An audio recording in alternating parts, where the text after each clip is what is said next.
तो गाइस आप सभी साथियों का स्वागत है आपके अपने यूट्यूब चैनल टॉप असिन पर। तो जैसा कि हमने कल शाम को ही आपको बताया था कि बीपीएससी टीआरई का जो स्कोर कार्ड है वो 27 तारीख से आप देख सकते हैं, लेकिन फिलहाल इसका जो स्कोर कार्ड है वो जारी कर दिया गया है। आप लोग जाकर अपनी यूजर आईडी और पासवर्ड से आप लोग अपना स्कोर कार्ड देख सकते हैं। साथ ही साथ यहाँ पर हम लोग बात करेंगे यूपी ट्रिपल एससी पेट परीक्षा को लेकर के, यूपीपीएससी को लेकर के, बीपीएससी चेयरमैन का बयान क्या है और चयन आपका क्यों नहीं हुआ, क्योंकि बहुत सारे छात्र ये कह रहे हैं कि मेरे जो है कट ऑफ के बराबर ही नंबर है, अगर जनरल का 67 गया है, मेरा भी 67 नंबर है, तो मेरा सिलेक्शन क्यों नहीं हुआ।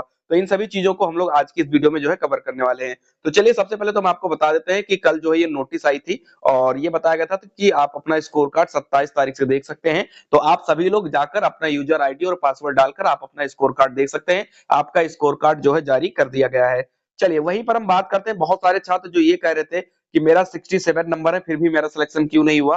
तो आप लोग यहाँ पर देख सकते हैं 67 नंबर पर भी बहुत सारे लोगों का सिलेक्शन नहीं हुआ है, क्योंकि 67 नंबर पर ही बहुत सारे छात्र जो है इकट्ठा हो रहे थे। तो ऐसे में क्या किया गया कि डेट ऑफ बर्थ के हिसाब से उन लोगों को सिलेक्शन दिया गया है, यानी जिनकी एज ज्यादा थी उनको जो है पहले वरीयता दी गई है। तो यहाँ पर देख सकते हैं 67 नंबर पर उनका सिलेक्शन हुआ है जिनकी डेट ऑफ बर्थ 1986 से जो है पहले की थी। ठीक है, इसी हिसाब से आप अपना अपना देख सकते हैं। चलिए आगे बढ़ते, तो जिनका 67 पर नहीं हुआ है वो लोग परेशान ना हो, सेकंड मेरिट लिस्ट आएगी तो 67 और 66 वाले लगभग हो जाएंगे। चलिए आगे बढ़ते हैं। अगली जो अपडेट है वो यूपीपीएससी को लेकर के है और एपीएस और सीधी भर्ती के लिए अब 2 नवंबर तक करें आवेदन।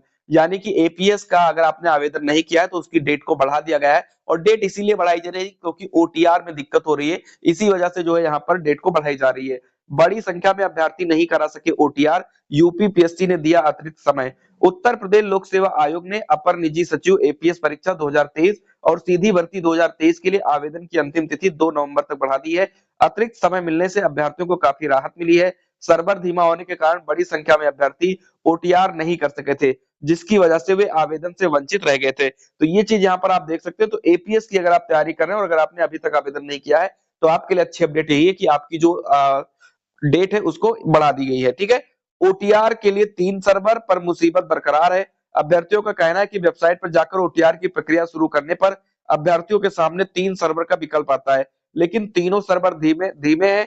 इन दिनों समीक्षा अधिकारी, सहायक समीक्षा अधिकारी के 411 पदों पर भर्ती के लिए ऑनलाइन आवेदन की प्रक्रिया चल रही है। सर्वर धीमा होने के कारण बड़ी संख्या में अभ्यर्थी ओटीआर नहीं कर पा रहे हैं, जिसकी वजह से उनका आवेदन स्वीकृत नहीं हो रहा है। ठीक है, तो ये आप यहाँ पर देख सकते हैं, ये जो छात्र हैं ये लोग ओटीआर नहीं कर पा रहे हो, इसी वजह से जो है दिक्कत बहुत ज्यादा जो है इस समय हो रही है। चलिए बढ़ते हैं आगे की तरफ। अगली जो अपडेट है वो पीटी को लेकर के, जाहिर सी बात है आपको पता है कि जो पीटी की एग्जाम है वो कल से स्टार्ट हो जाएगा 28 अक्टूबर, और 29 अक्टूबर को यहाँ पर परीक्षा होगी। हालांकि जो सरकार है वो भी कमर कस ली है और अतिरिक्त बसें चला रही है, व्यवस्थाएं कर रही है, और जितनी भी यूनिवर्सिटी की पेपर 28 और 29 तारीख को थी उन सभी यूनिवर्सिटी के पेपर को भी लगभग टाल दिया गया है। और यहाँ पर बताया गया कि 54 केंद्रों पर पीटी का परीक्षा होगा। तो फिलहाल अधीनस्थ सेवा चयन आयोग की प्रारंभिक अर्हता परीक्षा 28 और 29 अक्टूबर को जिले के 54 केंद्रों पर होगी। 2 दिनों में 4 पालियों में परीक्षा होगी। हर पाली में 26,296 परीक्षा को बुलाया गया है।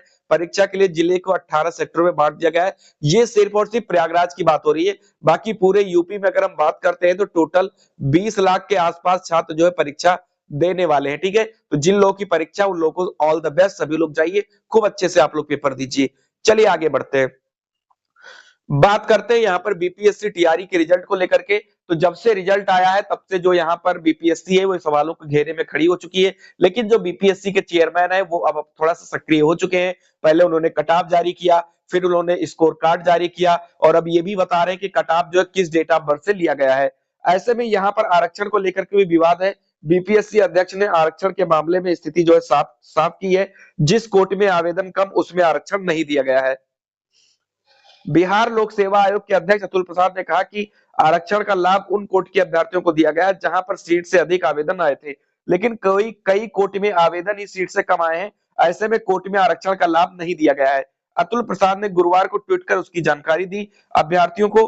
उन्होंने कहा कि टीआरई कट ऑफ में एमए का मतलब है उस आरक्षण श्रेणी में कोई भी अभ्यर्थी उस श्रेणी में आरक्षण का लाभ उठाने के लिए नहीं बचा था। उन्होंने उदाहरण देते हुए कहा कि यदि महिला एससी अभ्यर्थी का चयन पुरुष एससी के साथ हो जाता है और महिला अभ्यर्थी की आवश्यक संख्या पूरी हो जाती है तो उन्हें एससीएफ के तहत लाभ नहीं दिया जा सकता है। तो यहां पर जो बीपीएससी के चेयरमैन है उन्होंने स्थिति को स्पष्ट किया और यहां पर बताया, लेकिन जो छात्र है वो कार्यालय का घेराव कर रहे हैं और यही बता रहे हैं कि गड़बड़ी जो है इस पर बहुत ज्यादा रिजल्ट हो चुकी है। फिलहाल अब देखते हैं कि ये लड़ाई जो है कहां तक पहुंचती है। तो ये रही आज की कुछ इंपॉर्टेंट अपडेट। उम्मीद करता हूं वीडियो आपको अच्छी लगी होगी। अगर अच्छी लगी है तो वीडियो को लाइक कर दें, चैनल पर नए तो सब्सक्राइब कर लें। जय हिंद, जय भारत।